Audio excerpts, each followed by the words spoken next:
और पर्दा कहाँ नहीं होता है? द्वये प्रपन्नम सखी ही, जब दो लोग एक हो जाते हैं सखी भाव से तो फिर पर्दा रह जाता नहीं है। एक सखी दूसरी सखी को कह सकती है, बहन मेरा जरा पीछे से कपड़ा हटा के देखना, कितना कट गया है, फट गया है, खून है, फोड़ा है, फुंसी है। और हम अनजान आदमी को अपना गुप्त फोड़ा फुंसी दिखा सकती नहीं है, पर सखी को दिखा सकते हैं।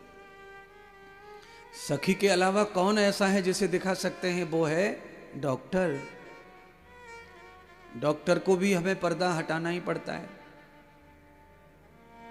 डॉक्टर का मतलब हो गया भगवान या गुरु। यहां भी पर्दा नहीं।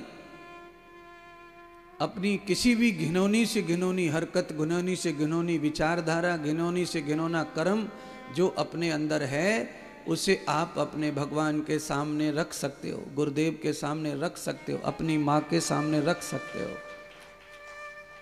पिता से बहुत सारी बातें छुपाई जानी चाहिए और चाहिए मतलब जाती हैं, पर माँ से कुछ नहीं छुपना चाहिए।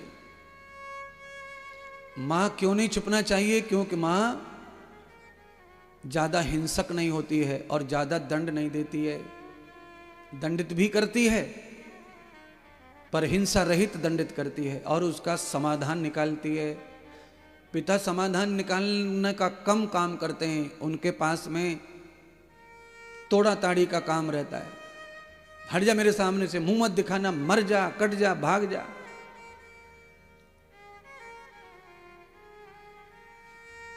मां भी ये शब्दों का यूज करती है, पर मां के जो शब्द हैं वो होठों से ही रहते हैं, दिल से नहीं रहते हैं।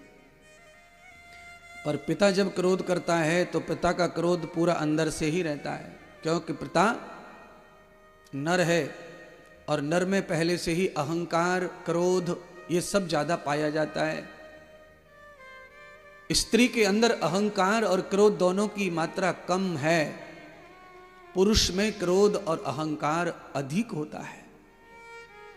इसीलिए महिलाएं ज्यादातर परिवार में अपने आप को झुक करके जी लेती हैं, पुरुष ऐसा नहीं करते। इसलिए पूरा विवाद खड़ा हो जाता है। और कभी कभी किसी किसी घर में महिलाएं भी आपस में झुकती नहीं हैं तो विवाद खड़ा हो जाता है, पर अधिकांश महिला थोड़ी झुकती है, सुनती है और आखिर में उसे समझ आ जाता है कि ये ठीक नहीं है क्रोध करना। बात तो बिगड़ गई, अब बिगड़ी हुई बात पर लड़के झगड़ के क्रोध करके क्या करेंगे? अब तो इसका समाधान करो। अच्छा बोलिए, बच्चे ने इमरतबान गिरा लिया ऊपर से और खोपड़ा फट गया, उसका कांच टूट गए और खोपड़े में गड़ गए, टांके आए दुनिया भर के।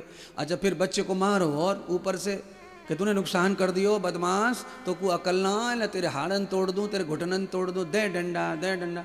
ऊपर से डहारा खून से, ऊपर से सुधारना चालू है। अब कोई फायदा नहीं है। अब फायदा क्या है कि तत्काल इसका इलाज और इसकी सुरक्षा होनी चाहिए। जब ये बराबर हो जाएगा उसके बाद में फिर इसको उपदेश और संदेश सब कुछ इसे प्राप्त हो जाएगा। बिना समझाए ये समझ चुका है कि गलत करने का गलत ही नतीजा है। बिना कारण ही फट गया खोपड़ा।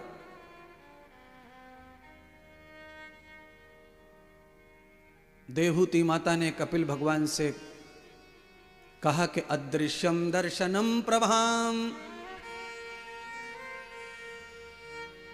हे पुत्र तुमने तो मेरी आंख खोल दी अंदर की, और अब मुझे कोई भी पुत्र तृष्णा नहीं है। मेरी तृष्णा प्रपन्नः पूरी हो चुकी है, मैं संपन्न हो गई। अब मुझे वो दर्शन दे दो जो तुम हो। तो भगवान ने अपनी माता को ही वैष्णव दर्शन दिया। नारायण के रूप में परमात्मा माँ के सामने प्रकट हो गए। और जब माँ के सामने परमात्मा प्रकट हुए तो आप इसका अर्थ निकाल लो, भगवान का दर्शन हो गया मंजी मतलब कल्याण हो गया माँ का। पर सुनिए, बिना विचार, बिना शब्द, बिना सत्संग के परमात्मा का अकाल्पनिक दर्शन नहीं है, दर्शन होगा ही नहीं।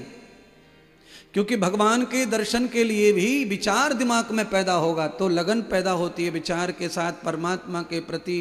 परमात्मा को बुद्धि मन खोजने लगता है और खोजते खोजते खोजते खोजते जो जड़ है वो प्राप्त हो जाती है। पर होगा विचार और शब्द से ही। किसी को कोई शब्द ना बोला जाए वो गूंगा ही रहेगा जिंदगी भर, वो बोलना भी नहीं सीखेगा। किसी के कान में जन्म से रुई ठूस दी जाए और 20 साल ना निकाली जाए तो मैं गारंटी कह सकता हूं वो बहरा रहेगा, सुन नहीं सकती इंद्रियां उसके। क्योंकि इंद्रियां भी तब सफल होती हैं, तब चेतन होती हैं जब उनको व्यवहार बचपन से ही प्राप्त हो जाता है। आज बच्चा इंडिया में पैदा हुआ हो ब्रज में और पैदा होके सीधा अमेरिका ले जाओ उसको, 3 साल 4 साल का अमेरिका में होने दो, फिर उसे ब्रज भाषा आने वाली, फिर वो क्या बोलेगा? जहां पर वो 4 साल का हुआ है वहां जो भाषा चलती है व्यवहार में वह भाषा ही उसकी भाषा होगी। इससे क्या सीख मिली आपको?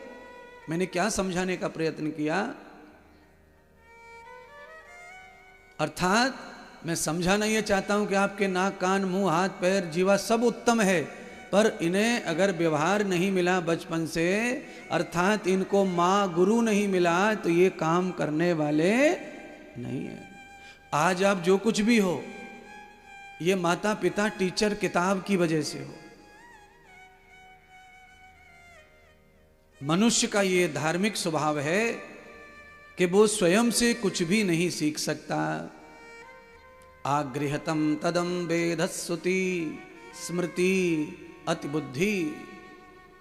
मनुष्य की बुद्धि कैसी है? भैंस जैसी है, सूअर जैसी बुद्धि मनुष्य की होती है। इसीलिए मनुष्य को कोई सूअर कहता है, कोई गधा कहता है, कोई उल्लू का पट्ठा कहता है। उल्लू का पट्ठा क्या होता है समझ में आज तक आया? पर कहते समय मैं भी कभी कभी कहता हूं, मैंने तो अभी कह दिया, आप भी कहते रहते हो। पर ये उल्लू का पट्ठा गाली ऐसी है कि ये थोड़ी पच जावे। कई गालियां ऐसी हैं जो खनखना जामे दिमाग में, कान में पड़ते से ही ऐसो लगे काट दे के मार दे। और ये उल्लू का पट्ठा जो है ये ज्यादा खटकनी गाली ना, ये मीठी सी लगे तो पच जाए।